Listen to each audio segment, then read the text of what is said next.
Hello, and welcome back to WAC, or Wide Angle Conversations, a visual media podcast.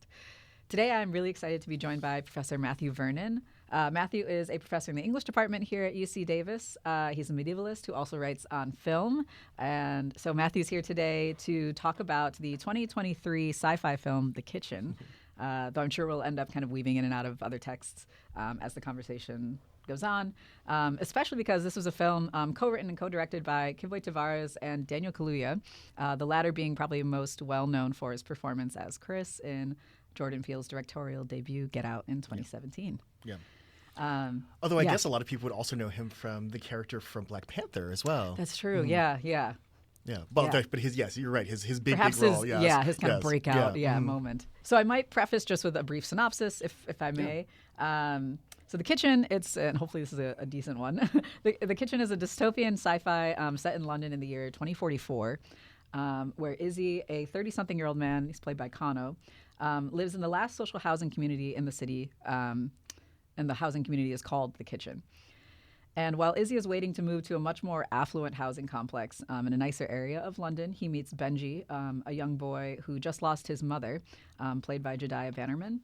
The two become a sort of unlikely pair when Izzy starts to look after Benji temporarily, and mainly to protect him from joining a group of somewhat radical activists that fight against government raids and surveillance tactics. And Izzy eventually arrives at a kind of ethical impasse when he finally gets off of the wait list to move into this other housing complex. But it's single occupancy only, so he must kind of make this decision of whether to stay with Benji or leave, as he had originally planned. And I think I'll leave it at that for now. And then, obviously there's no problem with spoilers. And I think by acknowledging that does sum up most of the actual narrative movement in the film, it kind of points us to maybe the first question that I have, if you don't mind, which has to do with like tone and pacing. So I'm interested in hearing what you think about this film. Tonally and pacing-wise, because I think it's rather subdued, and some critical reception kind of called it slow. It's a slow movie. It is, yeah. And it's not even like slow burn. It's just consistently slow. But I also think that this is a film that doesn't, intentionally maybe doesn't spectacularize any of the events that Izzy and Benji experience. So to me, it's kind of fitting in that regard. Though I do also agree that it's slow. So I wonder, what your thoughts are on the tone, on the pacing, if those things are working for or against the narrative, or what you just thought generally, even if you liked it or not. I hated this movie. Let's get that out there. I'm glad to hear, I didn't actually read any reviews of it, and so I didn't realize that this was a common felt thing. I felt that I was just losing patience with the movie because I'm just used to action movies or something like that. But I felt the movie was quite slow, and I wasn't quite clear about what the goal of that slowness was. And I think it's interesting to hear you say that it's a way of non-spectacularizing some things, because I do think that the movie veers into the territory of the kind of gross stereotype. And so it's interesting to think about how does a non-spectacularization work in hand in hand with the idea of like having these broad camps that people can exist within. And so maybe that's a useful way of thinking about the movie. I wish, on some level, I do wish that even though it was slow, I wish there was a little bit more time taken at certain moments to try to develop character. For example, the character of Izzy goes through several changes over the course of the film, and it's quite unclear why he changes. Right? At first, he wants to reject Benji when he first meets him, and then he accepts Benji, and then he rejects Benji again, and then he welcomes Benji back into his life. And those are turns that are made quite silently and almost without any comment by the film in terms of sort of lingering over him and watching his thought process happen. And so if it's possible, it's both too slow and too fast at the same time.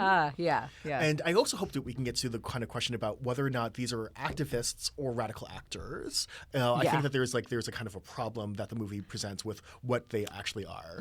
I feel like there was a kind of lack of or an ambiguity and moral assignment to this group, but that definitely changes at the end. The ending scene, or not the ending scene, but one of the later scenes when Benji kind of returns to that group after Izzy does move into that complex for the time being, that new complex. Benji joins them, but then they kind of they carry out this attack on the wealthier area of the city, and that's very jarring and scary for Benji, right? And strangely enough, for the viewer who has been sort of lulled into sleep by this movie, and then suddenly this happens. Yeah, it's a weird, like, it's not a culminating event, but it is, there's an escalation of tension, and after that part, this is at the very end when they manage to like trap the police that are carrying out this raid on the kitchen, and then there's this kind of moment where the leader of this group, Staples, I think.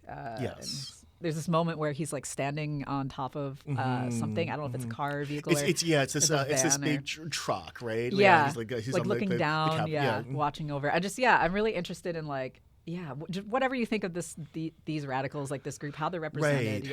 Right. And the reason why I bring this up, not to try to quibble with you, but because I think it's actually an important distinction in the movie. I don't know if it actually fully understands how to make, because when you first see this group, and I don't know if they get a name, but when I didn't think so either. But I couldn't find it. So when you first meet this group, you think of them as activists, right? They seem to be about sort of community and community building. They bring in Benji. They give him food. They give him a place to stay.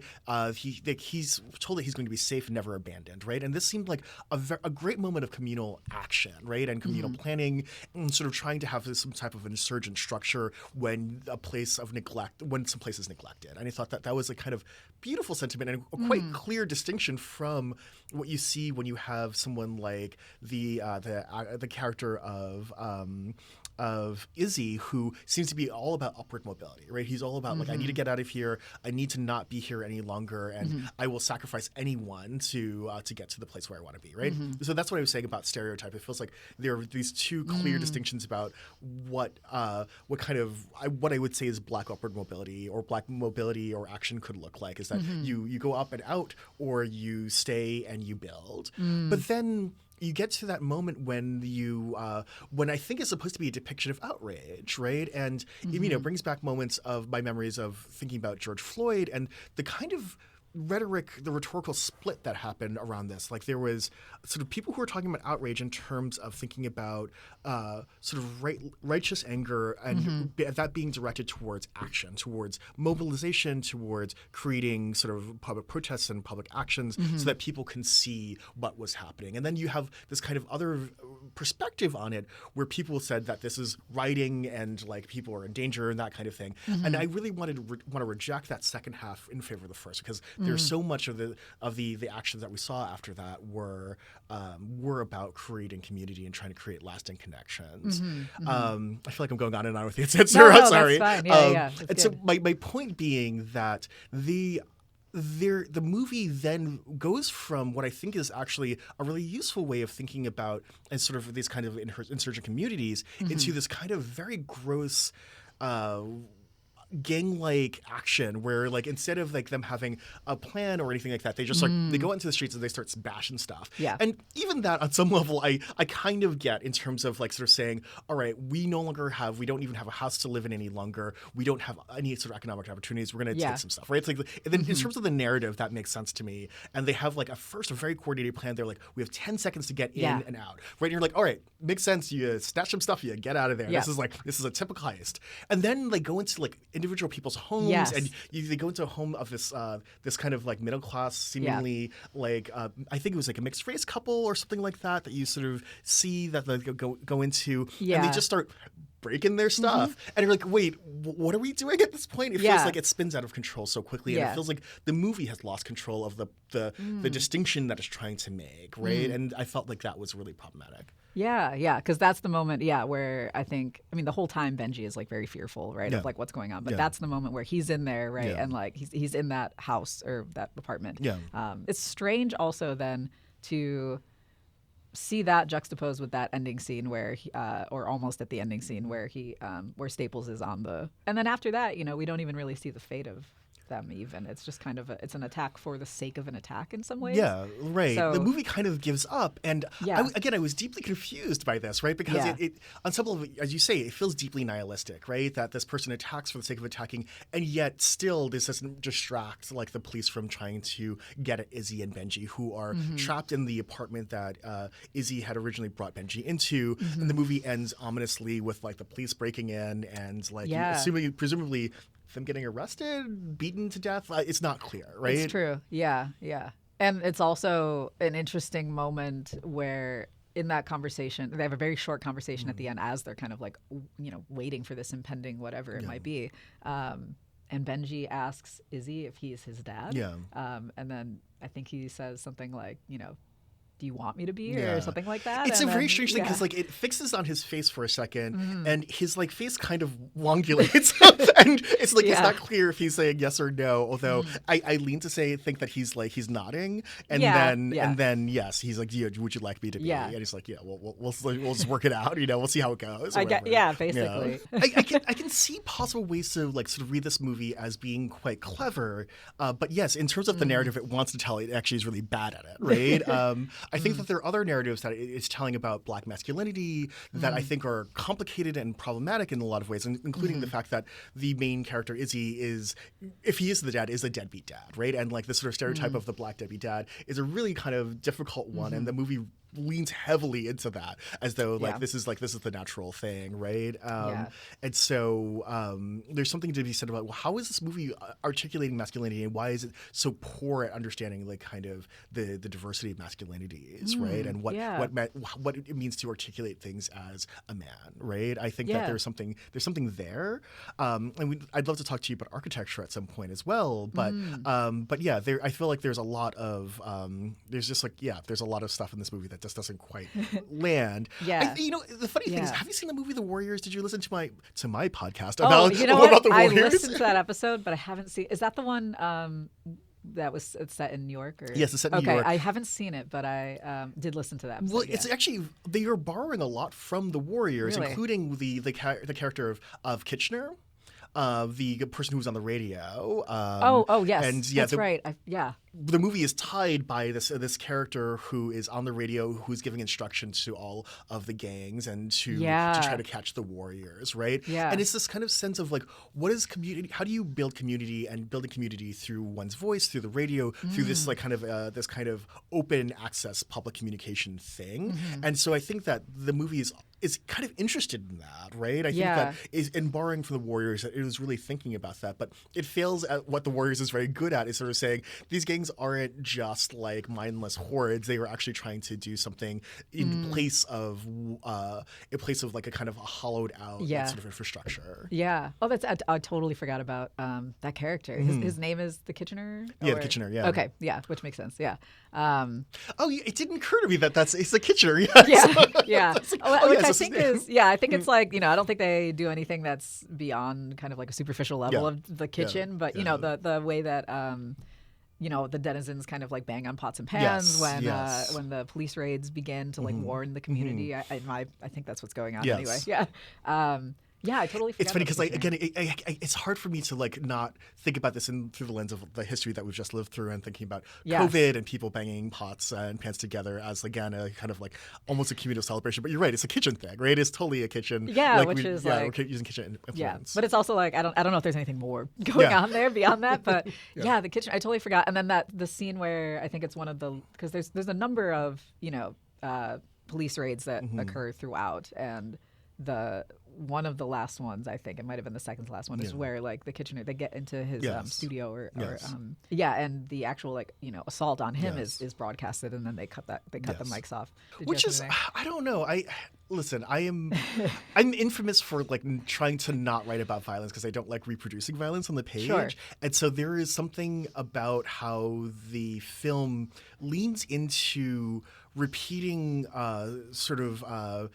images or language around the murders of Black people, particularly Black men, right? There are two moments where people say "I can't breathe" in the movie, and it's a clear reference to George Floyd, of right? Course. And to a host of other moments that are murders that are like that as well. And then the sort of the murder of Kitchener, and I'm like, I think in a better movie I would accept this, but because it feels like this movie doesn't really do justice to it, it feels kind of grotesque in some way. Yeah, that's interesting. Now that I'm thinking about it, it reminds me of that scene in They Clone Tyrone. When They Clone Tyrone is a 2023 film by Jewel Taylor, and that moment is the actor is Kiefer Sutherland, who's playing a man named Nixon, who's able to like create, who has these like kind of mental commands for some certain of the characters in the movie. And so he forces his character Fontaine, played by John Boyega, to hold up a gun, right, and hold up against his own head, maybe, right? His own. Yeah, he's like, I can end you. Yes, exactly, right, and you're right. It's like this moment about manipulation of black bodies and like the sort of like the white man in the shadows, that kind of thing, right? Yeah. It is a point of like escalating tension, and I think it. I appreciated a little bit, what was going on in They Clone Tyrone in that scene. This one, it felt. You're right. It did feel a little bit like exploitative. Like it felt predictable as well. It was like, of course, this guy who's the face of, at least the voice of, right, this community, and this kind of like motivating actor, then falls victim to, and presumably I think he's like beaten to death. I don't think it's I think it's pretty clear he's beaten to death. It's hard. Kind of, I really do wish it felt more narratively like kind of like built into it, so that there is more there's more depth given to this person, like, right? It feels like there was not a moment of appreciating him as person. He's merely symbol, right? And what happens when you hollow out like a character or a black man and make them just symbol, or a black person make them symbol? It's really is complicit with a lot of other kinds of ways in which black people get hollowed out, right? So, you get really nothing from him in terms of like development, or I mean, on some level, this is like kind of the point of Get Out, right? Like, what happens when you hollow out these black bodies, right? And so how do they become vehicles for something else? How they become vehicles for something else, and that's part of what I struggled with in this movie, is that it feels to fundamentally miss the point that like a movie I really don't like, Get Out, like really makes beautifully, right? I mean, that's good. I think that I don't know if there's anything that I think that does bring in, and I do want to come back to. I remember what you said about architecture. I was hoping we could talk about architecture at some point. I mean, just one.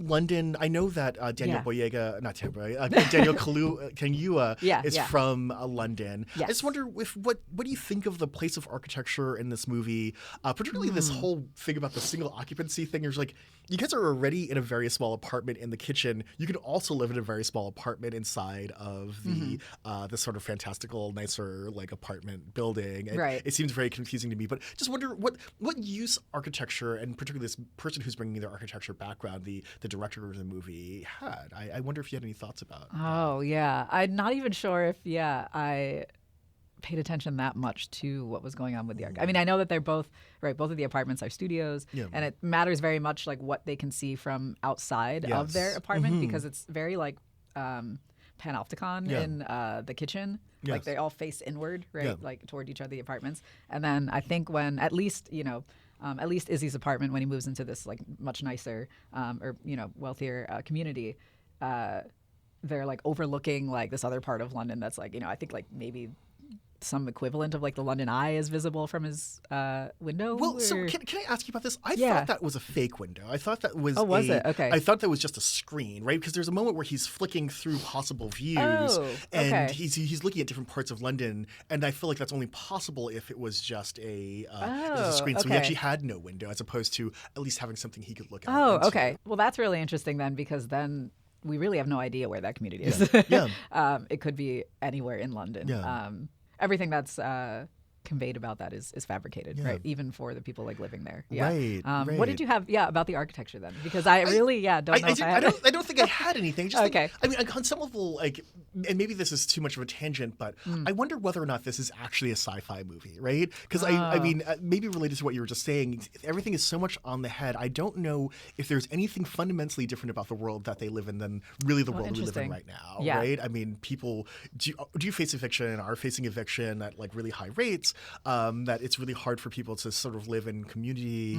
I just wonder about what is there an actually interesting statement about architecture that's happening in the movie, or is this movie kind of engaged in a kind of fetishization of a kind of squalor, right? I think that there's something about the vampiric way that the movie is interested in the kitchen as a place where liveliness happens, and the other places that we see are places where death happens, right? Like even the place like the Kaluuya works at a funeral home, right? Yeah. And like even though they have trees, the trees are meant to apparently be disposed at any moment, which is also really puzzling to me. Then why bother with the whole tree facade? That's true. That's not very futuristic either. Like no. It's very. And so I just wonder what to make of like to what extent this is actually science fictional. To what extent can we critique the fact that like when you go into the kitchen, like there's really good food and people are roller skating and like everybody's happy and like it was just sort of like. This feels really strange to me as a move that like where life happens is in this place that is really being kind of like so severely oppressed. I feel like that fetishizes like oppression in a way that I find really deeply uncomfortable with, you know? Oh yeah, that's interesting. And I feel like that comes back to something you were saying earlier about these two types of like kind of black mobilization, which are it's either leaving, right, and like actually moving out of a certain space or staying within that space and trying to make something of it or recuperate something there. Yeah, I noticed like some things where, you know, there's kind of like a hint of like neon, like, you know, here and there, which is like, but it was also very dry, I feel like. So I don't know. Yeah. Or you will see like more of like, as you were saying a second ago, you will see some bits of London sometimes, and there are more buildings there than there should be, right? They're like they're more fanciful buildings. And London is like famously restrictive about its building, right? Like it tries very hard not to build certain things. Most things have to be in keeping, and then there are a few things that are out of keeping. I don't know. I don't know if there's an end point to this other than that. I wonder what utility we can get or what meaning we can get out of someone who actually probably is clearly thinking about what architecture signifies, right? I think you said something really smart about the idea of the communal world inside of the kitchen and the ways in which Izzy refuses that. The first thing we learn about him is that he, you know, there's water is being shut off, and so he goes into like apparently the one bathroom that they have, and like he just takes up all the water for himself, right? And it's one of those things where like, well, they probably would beat him up for that, right? Like it feels like someone they just yelled at him. They just yelled at him, right? Exactly, right. Yeah. And so like there is a sort of sense that like there is a distinction between this one and the other.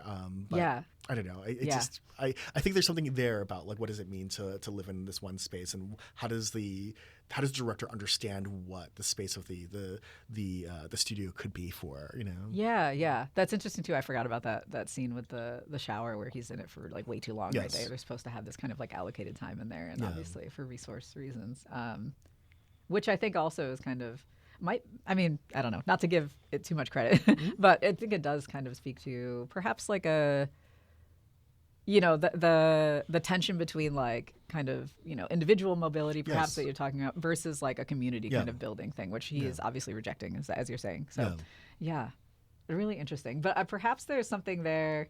Perhaps we could take this and talk a little bit about because this is actually something that I mentioned earlier that I don't quite understand, and maybe you could shed some light on it, perhaps.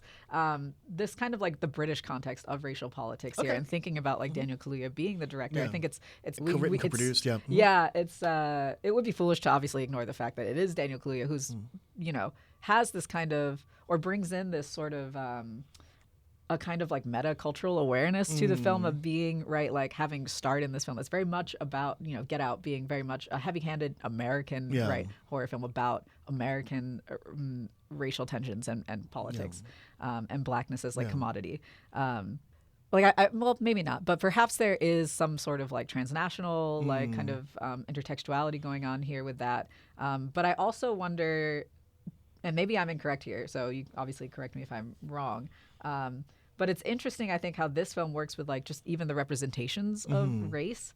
And I feel like from what I understand, like very like rudimentarily, is that like representations of race in like the UK and in England are, and specifically blackness, they're figured much differently than in the US in the sense that I think in the US it's so outwardly expressed, like representation specifically, not necessarily like, you know, lived experiences, but the representations of those always kind of, and if we think of Get Out as an example, right, outwardly expressed, outwardly perceived, like very explicitly discussed and talked about as well. And I get the sense that it's not quite like that in the UK or in England if we want to be specific. But I do think that and that's purely, based on like representation. I don't think that it means that's, how things actually are. Yeah.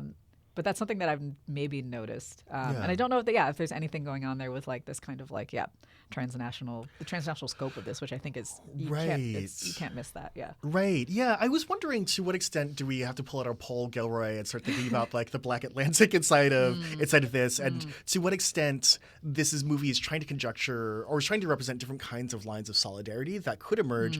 And what I was really hoping that it would go further in this direction, but I do think it gets reduced into, and for pardon this word, I think I'm borrowing this from Gilroy, but into a kind of tribalism, right? Or like sort of camps, right? In the sense that like you have very much like, like one camp of blackness does this, the other camp of blackness does this, and you don't really get a lot of anything else, no, right? Don't. Yeah. Even though like people, different kinds of people are depicted inside of the movie, you don't really sort of see this as a cosmopolitan. That's true. Yeah, you don't. And so, which feels actually deeply anti-British to me, right? The ways in which people of color are often read as people of color, right? In a more kind of in a more politically sort of tangible way than I think that we do in the United States, where we will talk about people of color, but we won't really think about them as being sort of part of the same political category. And so I think the movie fails on some level in that, in representing a kind of Britishness that I feel like is actually, in my experience with Britishness, and like half of my family lives in England, like they really strongly identify with people of color as a political group, right? And so I think that there is something about that I find to be kind of lacking inside of this movie. So I think you're right. I think in terms of British identity, that is the case. In terms of like the way the movie tries to depict it, I feel like it falls short of what I think even, I don't want to say like, it's not like they're utopian or something like that in England, obviously not. But I do think that there is a kind of different kind of cosmopolitan possibility that I think is being left out of the movie. Yeah, that's interesting to think about, like the two different ways that representation like does function. And like, as you're saying, like in the US, it seems like it's obviously more explicitly addressed, but that doesn't necessarily mean that it's actually being kind of like touched on in any real meaningful way. And then this film maybe perhaps trying to work through that right in its own sort of national context, but maybe not quite. Again, landing there. Because you see the English flag at some point inside on top of the kitchen, and you're like, what work is that doing here, right? Because I think it's an interesting thing, and there is something that it's trying to say about what it means to be Black and British at the same time. But I don't think it fully gets to where it wants to go. We're coming up on our closing time, but I think we have time for maybe, I think it might be interesting, just because I remember you mentioning this earlier, that perhaps there might be some kind of, intertextual discourse between like this film and His House. Yes. I didn't know if you had anything, but I did start to actually rewatch, I watched like 2/3 of it last night. Rewatched. I've already seen it, but I fell asleep. So you fell asleep. This is one of the scariest movies I think I've ever seen in my whole life. It's very scary. Yeah, I remember it being like, I was just tight, but it is still very scary to me. It's not that I was like, this isn't scary, I'm just falling asleep during it. I was just tired. But I wonder if you have anything that, because I was thinking a little bit about that. Yeah. Well, do you have a little précis of the movie, or? Yeah, I know that. Yeah, or we could do this together if you'd like. Yeah, if you could get us started. His House 2020. 2020, and it's about a Sudanese refugee couple who come to, I think, are they married? I believe. Yes. Who come to England. I don't know exactly actually even where they are, but perhaps London. I think they're further out than that, but really? But I don't remember. I'm not even sure if they say. Yeah. But they might not even say, I think, right? Because you never see like London, right? No, you don't at all. Yeah. But they come there and they were, planning to presumably, or it seems that they're planning to come there with their daughter, who then died like on the way over. I think something where they're on the boat and then I think she drowns. Yes. So it's them trying to, working through like, they get put into this kind of, they get put into like a social housing, right? And it's kind of like they're on like a probationary period.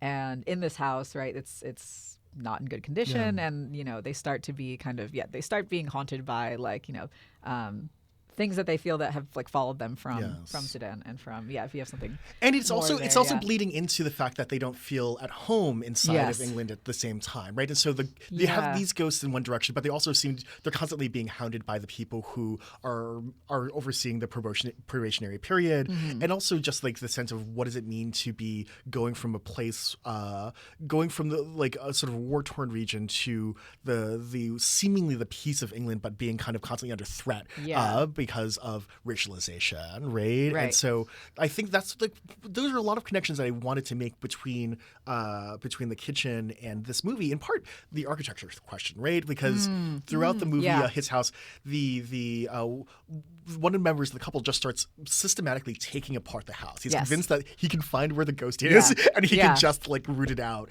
this way. Versus the kitchen, which is almost about the kind of like the integrity of the place, right? That at some level it needs to be kind of held whole, and there's something like kind of intact about it that is worth preserving, worth living in, right? Even though I would say that on some level his house is actually in much better shape than the place that they live in the kitchen, right? But even though there are lots of problems with it, it's just like they're completely different kinds of spaces. So that's a little bit of it, but also just going to your question about what does race look like inside of England, I think that there's a kind of difference between these sort of questions about race that happen, and I think race is dealt with in a far more granular way. In the Sudanese couple, they come across other Black people who are living in England, and it's very apparent immediately that they're coming from very different places, and there's just no line of good communication between them, and like immediately one of the members of the couple feels under threat by them, right? Because of her feeling of foreignness to them, right? And I think that's a much richer way of understanding like kind of the ways in which these lines of diaspora are jagged, right? Yeah, that reminds me of another scene in his house. I think Rial is her name, the wife, I believe. Rial and Ball, and she's trying to get to like the doctors, and she runs into like these three young Black boys on the street, and they're making fun of her accent because she's looking for. This is exactly what I'm thinking about. Yes. Which I thought, it's just such an interesting kind of like exploration of those dynamics that are so like uneven, right? With raciality, and something that I don't think the kitchen works through it all. I mean, right. And strangely enough, in the kitchen proposes a world in which there is there's a cosmopolitan world inside of the kitchen, and everyone speaks very fluently to one another, and there aren't these kinds of like jagged divisions because they kind of all exist in the same space, right? Versus this other versus his house, which is like doesn't propose that kind of cosmopolitan world where people can recognize one another and try to communicate across different kinds of barriers. Yeah, I really like that point that you made earlier though too, also about the like the structural integrity of like the kitchen versus like the house in his house. Like in the first scene when they move into the house, right? The door immediately falls off as this guy is like trying to. He's like, oh, like, and then he's like, you guys got to go fix that though. He says like, you guys go get some nails or whatever, and they fix the lights, even though that guy said that they would get it fixed. They end up fixing it, right? And there's an interesting kind of I don't know. There's an interesting kind of like friction of what does it mean for something to be like physically structurally sound, but versus like kind of integrally sound in a way that isn't able to be represented in a kind of like physical space. Yes. Well, I think that his house, right, is the one that's like it's not structurally sound in a physical sense, in a material sense. Yes. But even the way that they kind of like rebuild the house, right? So of course they take it down, and it's also interesting the fact that like as you're saying they're like smashing into the walls, trying to suss out like where these ghosts are essentially. Like they're the ones doing that as well. They're the ones who still are like doing the building of like putting this house back together. Which they eventually do, by the way. They put the entire house back together. Yeah, at the very end. Yeah. There's a kind of like which is so I don't know. And there's some really interesting stuff I think with like materiality, and like, I don't know how much. I don't think we have a ton of time yet left, but I think there's it is really interesting to think about the materiality and the corporeality of like intruding on space, especially like at that culminating scene in his house, where he like I can't remember whatever this like, it's not the actual like a peth, but it is in some ways this witch or night witch, I think is what they call them. But it's kind of like emerging like out of his arm, which is such an interesting like, like bodily intrusion, but also like a kind of emerging out of that is very violent and very and very grotesque in that way. And I think that's interesting that kind of mirrors like, right, like the physicality of like the human body and like a physicality of the house, and what are how penetrable are those borders? Yeah, exactly right. Yeah. No, I mean, if we're running out of time, I think that's plenty. I mean, I just think that this is. I think. On some level, I feel a little bit bad that we only got a little bit of time to talk about His House because I think it's an infinitely better movie. But I agree. I don't know. Do you have any other bigger questions to ask me about The Kitchen before we go? Because I feel a little bit bad. I like that Daniel Kaluuya is like branching out and trying to do this thing. I like there are moments of real beauty in the movie. I felt like the moment where like all of the people are putting torches outside of their windows is actually a very beautiful moment. I just feel like there's a sort of failure of like the writing in the movie. The main character Benji, who we haven't mentioned at all, I know barely, is a total. I don't know if there's something less than a cipher, but he's less than a cipher inside of this movie, right? He's not even just something that you sort of pour things into. There are moments when he's asked to choose things, and he keeps saying, "I'm not going to choose," and you're like, that is the worst choice you could possibly make in a film, is to say, "I'm not going to choose anything." Yeah. He is an interesting character. I think I remember I almost said something about it because you mentioned this kind of like these kinds of uneven depictions of like black masculinity, and we have this kind of very very watered down sense of version of that, which is like the young like black boy who has like no ability to make a decision to take action for himself, right? He's always kind of like dependent on others and just gets pulled in these directions that feels very like loosely victimized in the sense that he's totally without autonomy, but in a very like a very flat way, I think. Right. It's just like he just feels like he's there to be punished by other kinds of like masculinity, particularly other kinds of black masculinity, but then ultimately also by the police, right? Which is depicted as white masculinity, and I don't know. It just feels like yeah.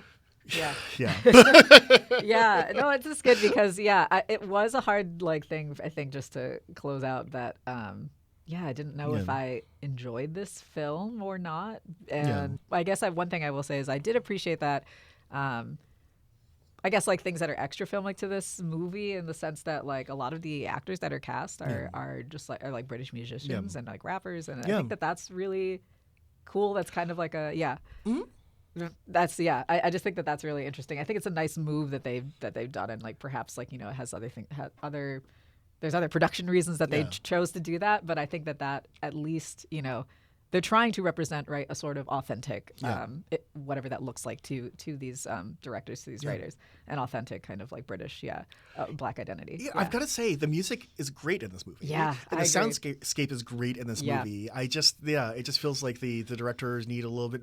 I'm being a little bit harsh on a movie that was a very early movie for these directors. One person's only directed 4, and I don't think Daniel Kaluuya has ever directed anything else. I don't think so either. Right? So yeah, okay. I think that definitely takes us to our time. Okay. But thank you so much for being here. This was really great. Watch this movie if you would like. I think it's maybe worthwhile to give it a chance. But or watch His House, and maybe we will one day have a conversation about it. Yeah, it would be great to dive into that movie a lot. All right. Well, thank you guys for watching, and we will see you next time on WAC.